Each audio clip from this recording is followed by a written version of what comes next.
Hi guys, welcome to another book review.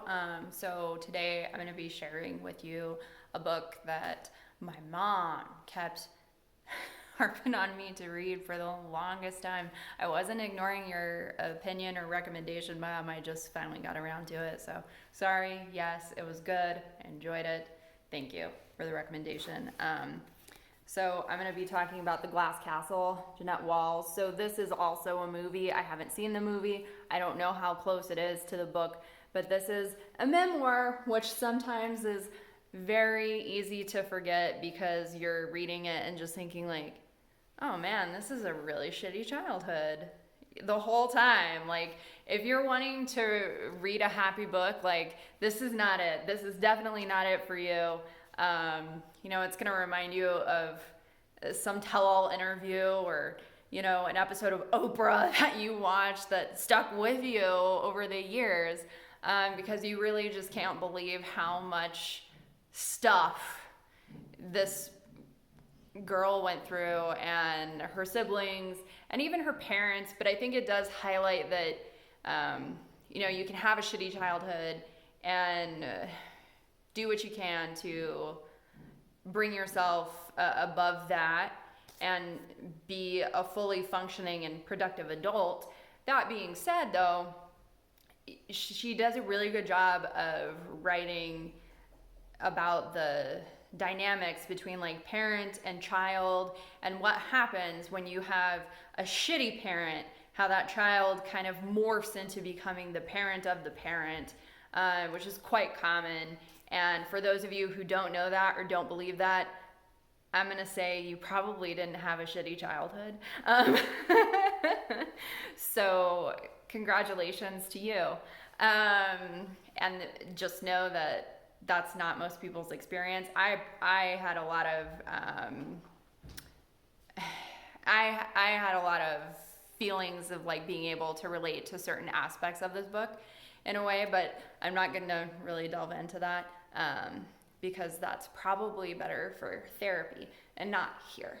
So that's my limit for social media. I would definitely say that she also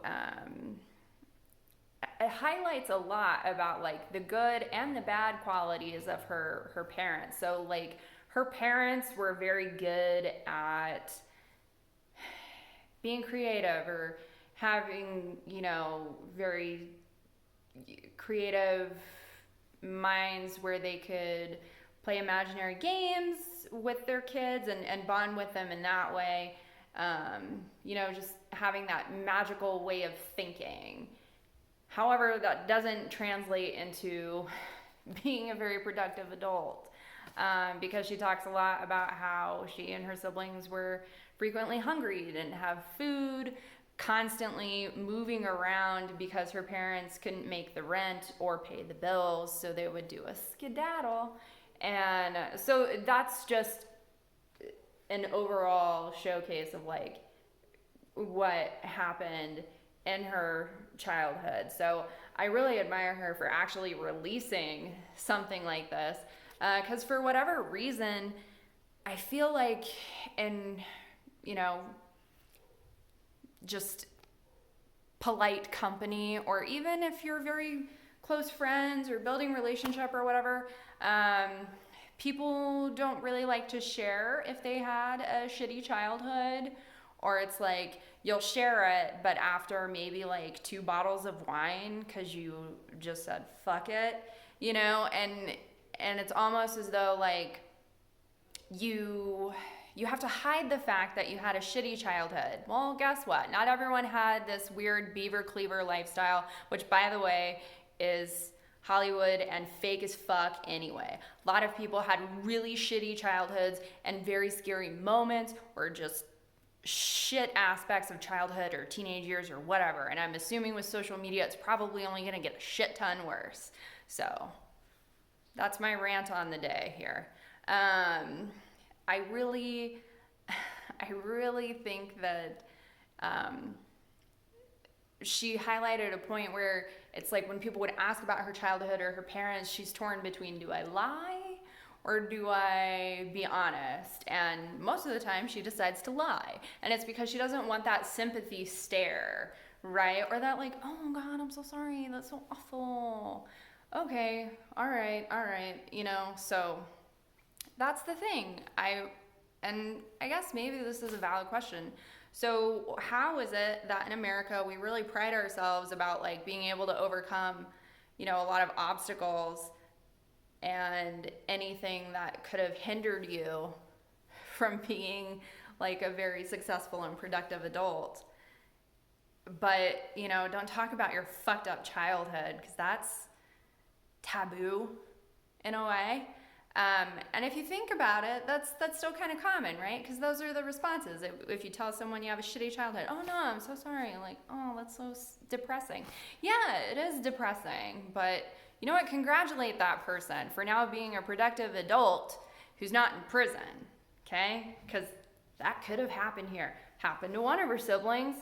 Read that. That's a fun story. So I'm just saying, like, there seems to be this kind of like opposite where we'll say that we value this ability to be able to pull ourselves up by our bootstraps. However, you need to have like this very healthy childhood where a nuclear family is involved and everything's happy and perfect and people have white picket fences and whatever. That's still like this nuclear family that we very much still worship in American culture. But this is not that. And so I appreciate the fact that she's sharing her shitty childhood, and this book should be read by anyone who had a shitty childhood. I'm sure you'll be able to relate to it. I'm sure a majority of people have. And hey, if you had a really good childhood, maybe read this book. That way, if someone decides to share with you their own shitty childhood story, you might be able to handle it a little bit better and not look like someone just slapped you across the face. So could be helpful. I did enjoy really reading this book, and it's just shy of 300 pages. I think if I hadn't had to work, then I probably would have breezed through it in like a couple days. But overall, I would highly recommend this. Just know that you're going to be sad most of the time reading this book. Don't expect like happiness from this book. I mean, be excited for her because she turns out to be a really good person with a good career, very successful, all the things, that you would hope for, coming out of that kind of really tough childhood. But again, don't expect a happy ending. That's not what this is about. But highly recommend this book. Or if you don't want to read the book, you can watch the movie, and we'll see if they've done anything to kind of fuck up that ending. But anyway, till next time.